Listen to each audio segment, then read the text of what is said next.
The arrival. The United Galactic Council's Grand Chamber fell silent as the holographic display at its center flickered to life. Representatives from 17 spacefaring civilizations leaned forward, their varied physiologies, from the crystalline tholians to the gaseous nebula, all expressing the universal gesture of apprehension.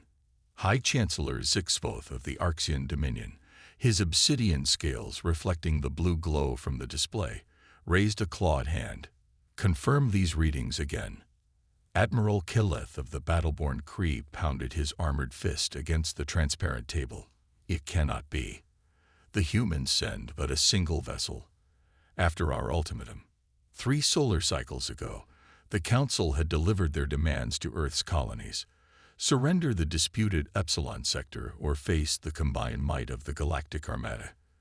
They had expected either full capitulation or a defensive fleet. No one had anticipated this response. The human vessel has cleared the Oort boundary of the system, reported Technician Vril, her luminescent tendrils pulsing with anxiety. It is maintaining a steady course toward our position. No escort vessels detected. No support craft in range. On the display, a sleek ship, dark against the star-speckled backdrop, approached the massive council station that orbited the neutral world of Sanctum Prime. The vessel's design was unlike typical human military craft, more elegant with smooth lines that seemed to absorb rather than reflect the distant starlight. What is its designation? Asked Zixvoth. The HS Prometheus, Chancellor, Brill replied. A name from human mythology. A figure who stole fire from gods and gave it to humanity. How appropriate, murmured Ambassador T-Lan of the Volfid Concordance, her fox-like features narrowing in thought. They named their ship after a thief of power and a bringer of chaos. Captain Eleanor Chen stood on the bridge of the Prometheus, her posture military straight, despite the weight of responsibility pressing down on her shoulders. Through the forward viewport, the council station grew larger, a massive artificial construct of gleaming alloys and energy fields that housed representatives from the galaxy's most powerful civilizations. Status report, she commanded, her voice calm despite the stakes. Commander Jackson Reeves, her executive officer, gestured to his console. All systems nominal, Captain. Shields at maximum capacity but inactive as ordered. Weapons systems powered down. Quantum Dragon standby mode. And our special package. Reeves nodded, a slight smile creasing his weathered face. Secure and ready, ma'am. Chen turned to Communications Officer Liu. Any response to our approach request? They're hailing us now, Captain, Liu replied, her fingers dancing across the holographic interface.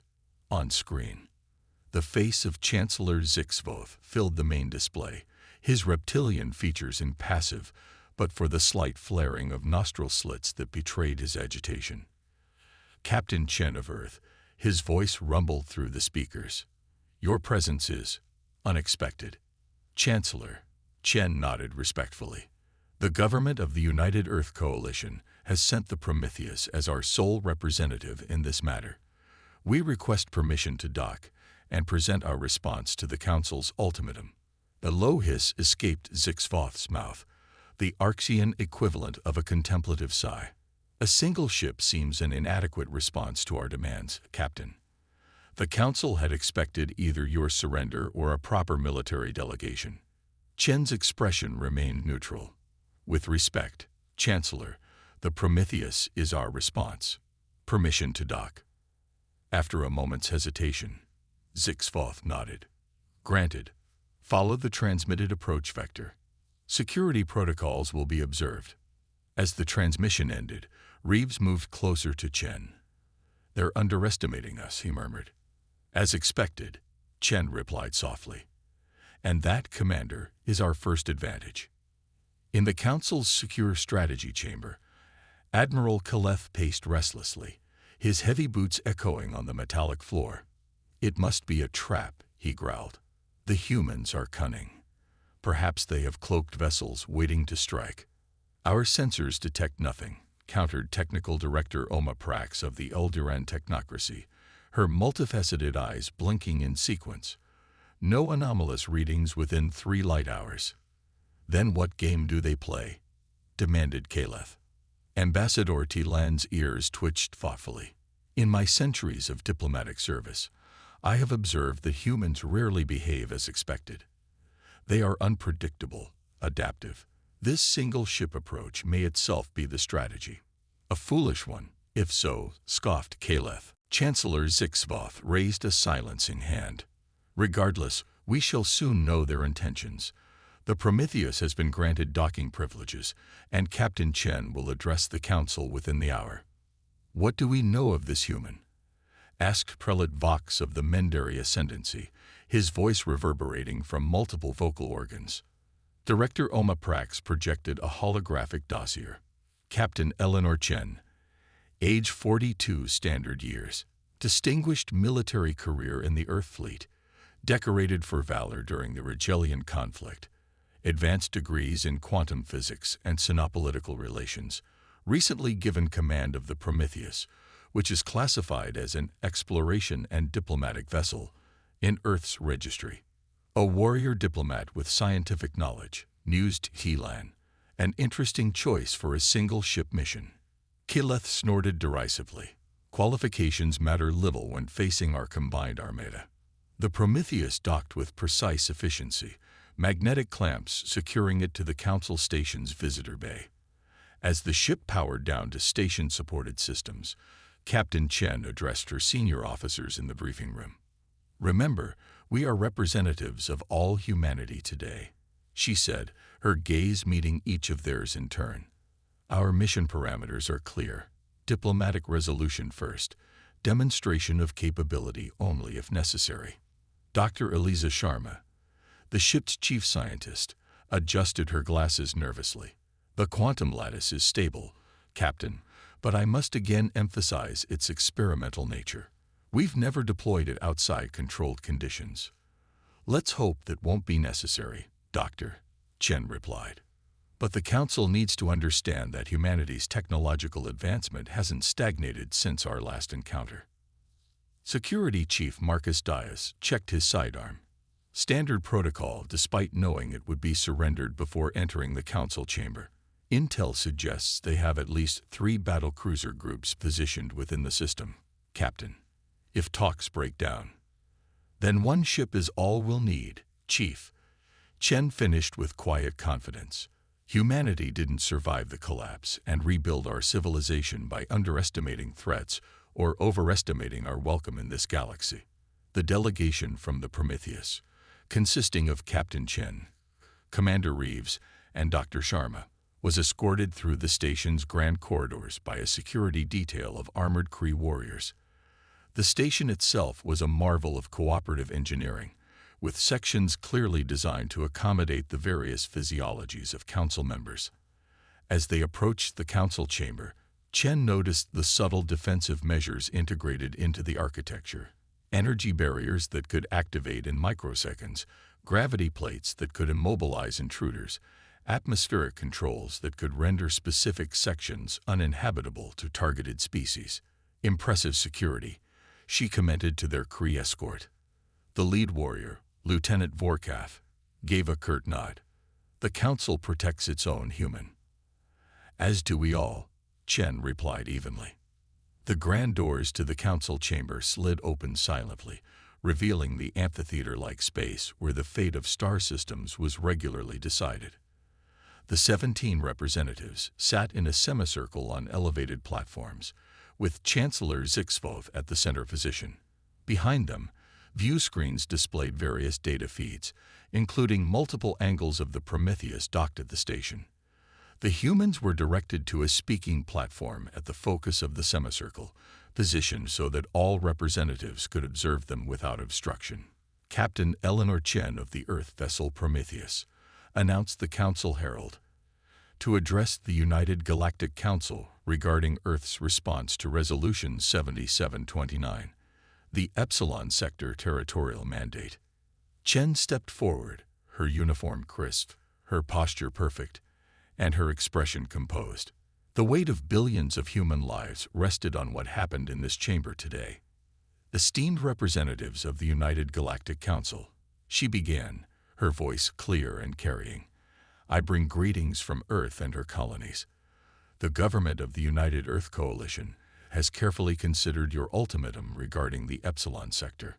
Chancellor Zixvoth leaned forward slightly. "And your response, Captain?" Chen met his gaze steadily. "Earth respectfully declines to surrender its lawfully established colonies in the Epsilon sector." A wave of murmurs swept through the chamber. Admiral Kaleth barked a laugh. "Then you have chosen conflict, human. Yet you bring but a single ship to back your defiance." "We bring what is necessary, Admiral," Chen replied calmly. Ambassador T-Lion raised a delicate hand. "Captain Chen, surely you understand the gravity of your position. The combined military force represented by this council outmatches Earth's fleet by several orders of magnitude. The Epsilon sector, while valuable, hardly seems worth the price you may pay." "The value of Epsilon is not in question, Ambassador," Chen responded. "The principle is, humanity settled those worlds legally under the Frontier Development Accords, which this very council ratified 80 years ago. Our colonists have built lives there, terraformed hostile environments into habitable worlds, established trade with neighboring systems, including several represented here." Technical Director Oma Praxis' faceted eyes glittered. "Yet you must acknowledge, Captain, that the recent discovery of trillium deposits on Epsilon Prime has altered the economic calculus of the region." "Convenient timing for such a reinterpretation of established treaties," Commander Reeves muttered, just loudly enough to be heard. Chancellor Zixvoth's scales darkened slightly, an Arxian sign of irritation. "Your position is noted, Captain Chen. However, the Council has made its determination. The strategic importance of the Epsilon sector to galactic stability now outweighs Earth's colonial claims. We have offered generous relocation assistance for your settlers." "Forced relocation is never generous, Chancellor," Chen replied, her tone hardening slightly. "Humanity remembers its history well enough to recognize this pattern." "You speak boldly for one who stands on a station surrounded by the most powerful fleet in the galaxy," growled Kaleth, "and supported by but a single vessel." Chen turned to face the Kree Admiral directly. "The Prometheus is not merely a vessel, Admiral. It is a message." "And what message is that, human?" demanded Kaleth. "That humanity has evolved beyond the need for displays of brute force," Chen answered. "That we come in peace, but will not surrender what is rightfully ours. That we prefer dialogue to destruction." "Noble sentiments," commented Ambassador T-Lan. "But how does one ship enforce such ideals against our combined might?" Captain Chen glanced at Dr. Sharma, who gave an almost imperceptible nod. "Perhaps a demonstration is in order," Chen suggested. "With the Council's permission, the Prometheus can show you exactly why we came alone." Chancellor Zixvoth exchanged glances with the other representatives, silent communications passing between them through their neural interfaces. After a moment, he returned his attention to Chen. "Very well, Captain. You have piqued our curiosity. You may proceed with your demonstration. But be warned, any hostile action will be met with immediate and overwhelming force." Chen bowed slightly. "Understood, Chancellor. No hostility is intended. Communications Officer Liu on the Prometheus will coordinate with your technical staff. We'll need access to your external sensor array for full observational capacity." As Council technicians established the necessary links, tension filled the chamber. Some representatives whispered among themselves, while others maintained diplomatic composure. Admiral Kaleth kept one hand near his ceremonial weapon, his distrust evident. Captain Chen stood calm at the center of this storm of speculation, her faith in her ship and crew unwavering. Whatever happened next would change the balance of power in the galaxy forever. The revelation. The Council chamber's main display activated, showing a real-time view of the Prometheus docked at the station. Captain Chen addressed the gathered representatives with quiet confidence. "What you are about to witness is the culmination of 30 years of human research into quantum field manipulation," she explained. "Dr. Eliza Sharma, our chief scientist, will narrate the demonstration. Dr. Sharma stepped forward, her nervousness now replaced by professional focus. Honored representatives, human scientists have long theorized that the fabric of space-time can be manipulated in ways beyond conventional propulsion or weaponry. The Prometheus houses our first fully operational quantum lattice, a technology that allows us to influence reality at its most fundamental level. Admiral Killeth scoffed audibly. Grandiose claims from a species that achieved faster-than-light travel barely a century ago. Necessity drives innovation, Admiral, Sharma replied evenly. And humanity has faced many necessities. On the display, the Prometheus began to emit a subtle glow, barely perceptible at first, but gradually intensifying to a shimmering field that surrounded the vessel. We are now activating the quantum lattice at minimal capacity, Sharma continued.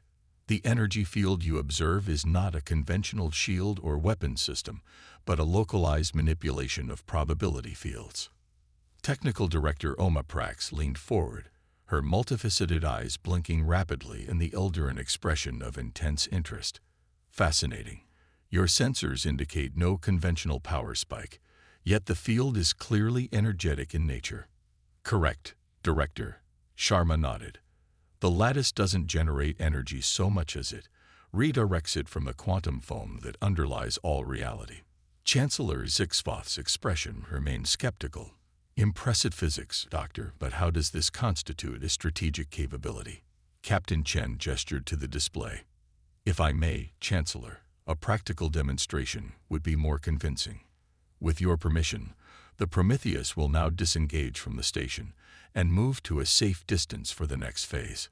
After receiving approval, the Prometheus smoothly detached from its docking clamps and maneuvered away from the station. The shimmering field surrounding it intensified, now pulsing with subtle patterns that seemed to bend the very light around the vessel. For this demonstration, Chen explained, we've arranged for 3 unmanned target drones to be deployed from our cargo bay. These are standard training targets used by Earth's fleet, equipped with minimal shields and propulsion systems. On the display, 3 small, disc-shaped objects emerged from the Prometheus and took up positions approximately 1 kilometer away from the ship. Council sensors confirm the targets are as described, reported Technician Vril. Basic defensive capabilities only. Dr. Sharma continued her explanation. When fully activated, the quantum lattice allows us to locally alter probability fields. In practical terms, this means we can influence the likelihood of certain events occurring within the field's range. You claim to control chance itself, asked Prelate Vox, his multiple vocal organs creating a harmonic of disbelief. Not control, Prelate, corrected Sharma. Influence. Guide. Within defined parameters.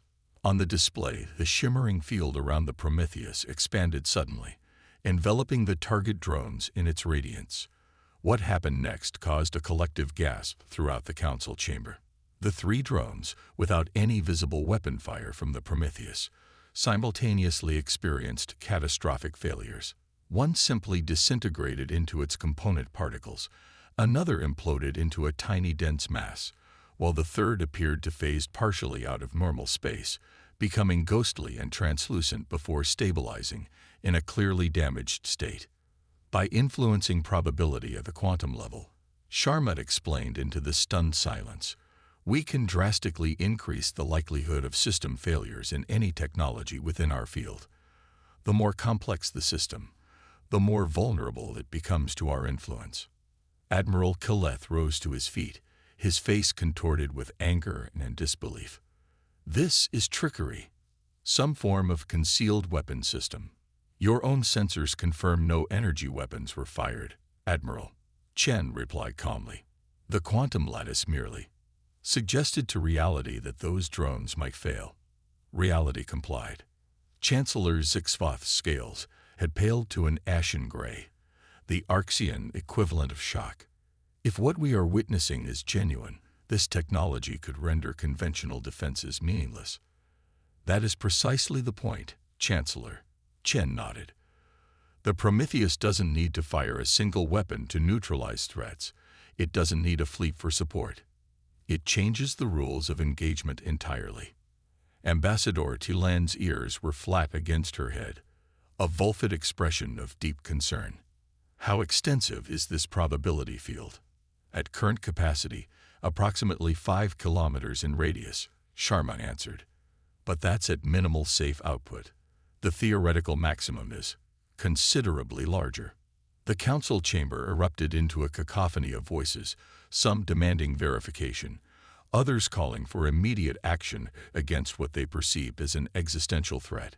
Chancellor Zixvoth raised his hands for silence, which gradually fell across the chamber. "Captain Chen," he said, his voice grave, "you have certainly demonstrated why Earth sent but a single ship. What you have not explained is why you've revealed such a powerful technology to potential adversaries." "Because we don't wish to be adversaries, Chancellor," Chen replied. "Humanity developed the quantum lattice as a defensive measure, not a conquering tool. We came to this council not to threaten but to level the diplomatic playing field, and to ensure you retain control of the Trillium deposits in Epsilon," added Admiral Keleth bitterly. "The Trillium is secondary." Chen shook her head. "The preservation of our colonies and the rights of our citizens are primary. But there's another reason we've chosen to reveal this technology now." She gestured to Commander Reeves, who activated a small holographic projector. Above his palm materialized the image of a strange angular vessel of unfamiliar design. 3 months ago, this unidentified craft was detected at the edge of the Epsilon sector, Chen explained. It observed our colonies briefly, then vanished beyond our sensor range when approached. 2 weeks later, a similar craft was reported near the Arxian colony of Nix-9. Chancellor Zixvoth's posture stiffened. That information was not shared with the broader council. "Nor was our encounter," Chen acknowledged. "But our intelligence services eventually pieced together a pattern. Similar sightings have occurred near colonies of the Kree, the Ilderan, and the Vulfid in the past 6 months. Always the same approach, observation followed by retreat when challenged." Technical Director Oma Prax interfaced with her console, her movements sharp with agitation. "She speaks truth. These incidents were recorded but classified by individual member security protocols. We believe," continued Chen, "that whatever these vessels represent, they are conducting reconnaissance of our respective territories. Their interest seems particularly focused on worlds with significant mineral resources, like Trillium deposits," murmured Ambassador Tilan. "Precisely," nodded Chen. "The timing of the Council's sudden interest in the Epsilon sector is concerning, especially given that several Council members have experienced similar intrusions but kept them classified." Admiral Keleth's expression had transformed from hostility to grim contemplation. "You suggest these unknown vessels have somehow influenced Council policy?" "Impossible. Not influenced directly," Chen clarified. "But perhaps their presence has heightened tensions and resource competition, made the Trillium seem more immediately valuable than peaceful relations." Chancellor Zixvoth leaned back in his seat, his reptilian features inscrutable. "An interesting theory, Captain, but it doesn't change the strategic importance of the Epsilon sector to this Council." "With respect, Chancellor," Chen responded, "I believe it changes everything. Because yesterday our long-range sensors detected a fleet of these unknown vessels assembling at the edge of charted space. Their trajectory, if maintained, will bring them to the Epsilon sector within 2 standard weeks."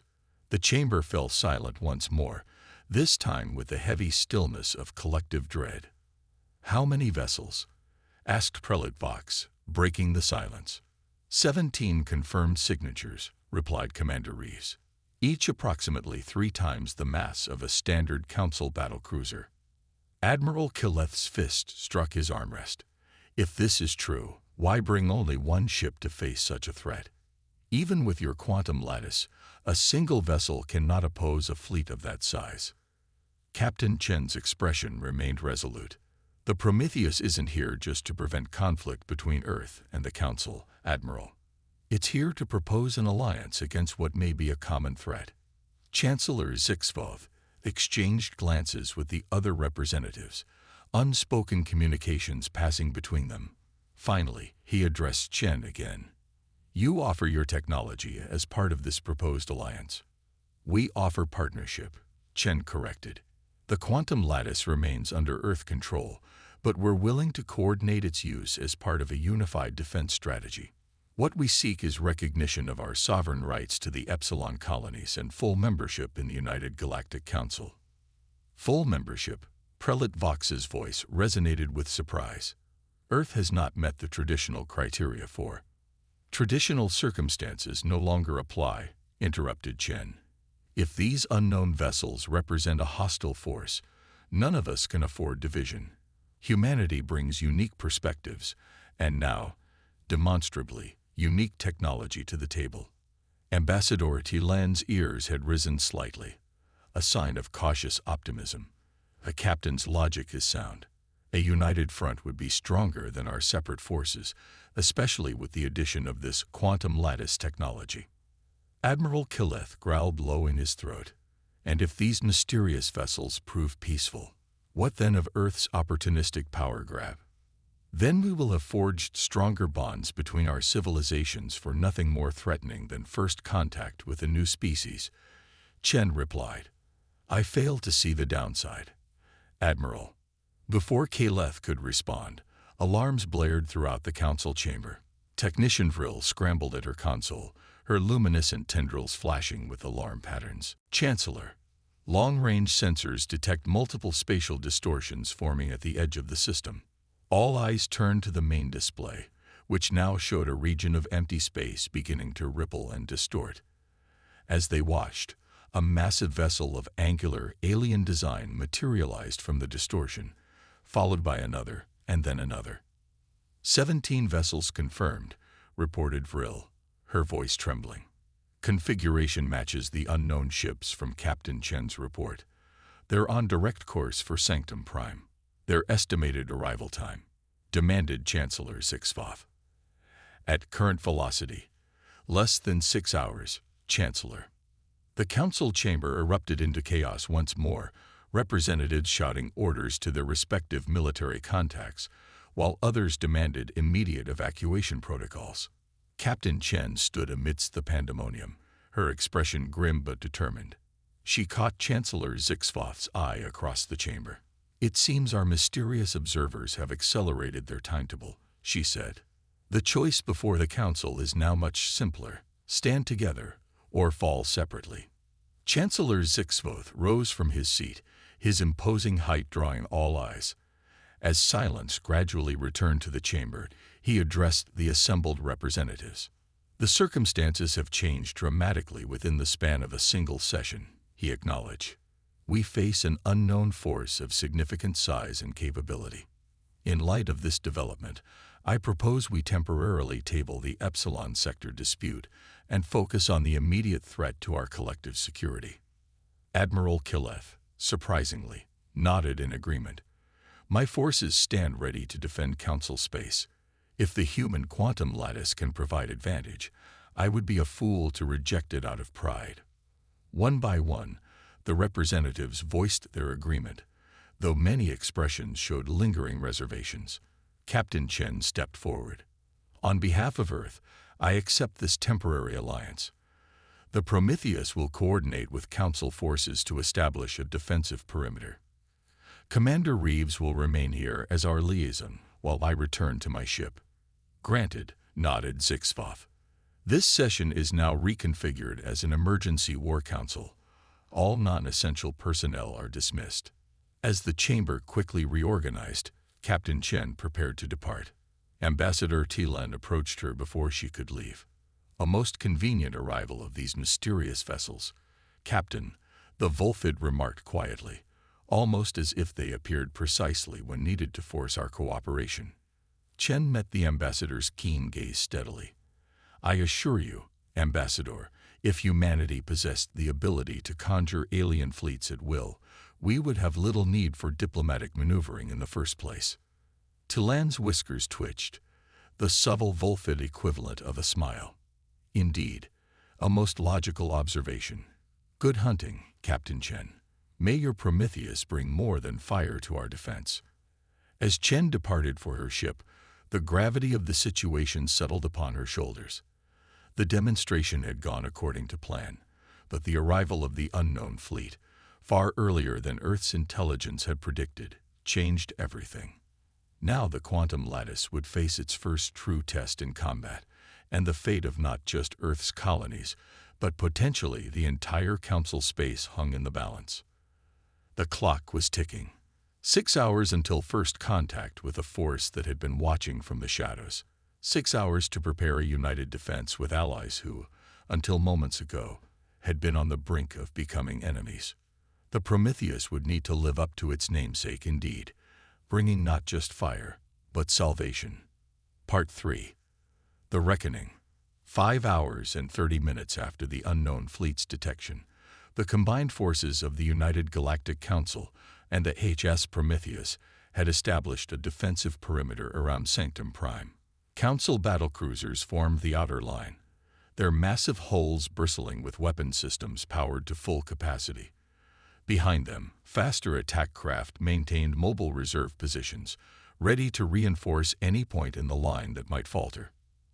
At the center of this formation, deliberately positioned to maximize its effective range, hovered the Prometheus. The human vessel's quantum lattice was fully activated, its shimmering field now extended to its maximum safe radius of 12 kilometers, enough to provide coverage to the Council's command vessels, but not the entire defensive line. On the Prometheus's bridge, Captain Eleanor Chen surveyed the tactical display with the focused calm that had become her trademark throughout her career. Around her, the crew worked with quiet efficiency, each officer attending to their station with the knowledge that history pivoted on their performance today. "Quantum lattice stable at maximum deployment," reported Dr. Sharma from her temporary station on the bridge. "Field integrity at 98.7% and holding." "Power reserves?" Chen asked. "Sufficient for approximately 6 hours of continuous operation at current parameters," replied Chief Engineer Rodriguez. "After that, we'll need to reduce field radius or risk system degradation." Chen nodded. "Let's hope this is resolved before then." Communications, status of the Fleet Coordination Network. Lieutenant Liu glanced up from her console. "All Council vessels are linked to our tactical feed, Captain. Quantum encrypted channels established with each battle group commander. Admiral Kaleth has overall tactical command as agreed. And our guests." Commander Reeves reports that Chancellor Zixvoth and the core council members have been evacuated to the auxiliary command bunker on Sanctum Prime's moon. Ambassador Tilan has chosen to remain aboard the council station as diplomatic liaison. Chen allowed herself a small smile at that news. The Vulfid ambassador had impressed her with her perceptiveness and apparent willingness to trust humanity's intentions. Having such an ally within the council could prove valuable regardless of the outcome today. The intercom chimed, and Admiral Kaleth's gruff voice filled the bridge. "Captain Chen, status of your quantum lattice." "Fully operational, Admiral," Chen responded. "Ready to coordinate with your battle plan." "Good. Our sensors confirm the unknown fleet will enter weapons range in 23 minutes. They have not responded to any communication attempts on standard frequencies. Have you tried non-standard frequencies, modulated tachyon bursts, gravitational pulses?" A pause. "The Eldarin vessels have attempted gravitational communication without success. These beings either cannot or will not respond." "Understood, Admiral. Prometheus standing by for your command." As the channel closed, Security Chief Diaz approached Chen's command chair. "Captain, I've completed analysis of the unknown vessel's approach formation. They're executing a classic envelopment strategy, spreading out to surround our position, while maintaining overlapping fields of fire. A standard military approach," Chen noted. "So they think like soldiers, at least." "Yes, ma'am, but with one anomaly. Their flagship appears to be deliberately exposing its forward section. Either their tactical doctrine is significantly different from established norms, or they're baiting us," Chen finished. "Interesting. Pass your analysis to Admiral Killeth immediately. The minutes ticked by with agonizing slowness, the tension on the bridge rising with each passing moment. When the tactical alert finally sounded, it was almost a relief. "Unknown fleet has entered weapons range," announced the tactical officer. "They're charging weapons systems. All vessels, maintain positions," came Admiral Killeth's command across the fleet channel. "Hold fire until my order." On the main view screen, the 17 alien vessels loomed larger. Their design was unlike anything in Council records, angular constructs of a dark material that seemed to drink in light rather than reflect it. Each ship bristled with what appeared to be weapon ports, now glowing with building energy. "Energy readings spiking on all unknown vessels," reported the tactical officer. "They're preparing tow." The officer's words were cut short as the alien fleet opened fire simultaneously. Brilliant beams of coruscating energy lanced out toward the defensive line. The Council vessels' shields flared brightly as they absorbed the initial barrage. Shield failures reported on 3 Kree destroyers. Liu relayed from communications. The Ilderan cruiser Solaris reports heavy damage to its propulsion systems. "The alien weapons appear to be some form of phase disruptors," Sharma observed, analyzing the sensor data. "They're designed to destabilize energy shields through quantum interference." Chen's eyes narrowed. "Targeting shields specifically. They knew what defenses we'd have." Admiral Killeth's voice boomed through the comm system. "All vessels, return fire. Concentrate on their lead ship." The Council fleet responded with a devastating barrage of their own. Plasma torpedoes, gravity lances, and particle beams converged on the alien flagship. To everyone's shock, the weapons seemed to pass through the vessel with minimal effect, as if its hull was partially phased out of normal space.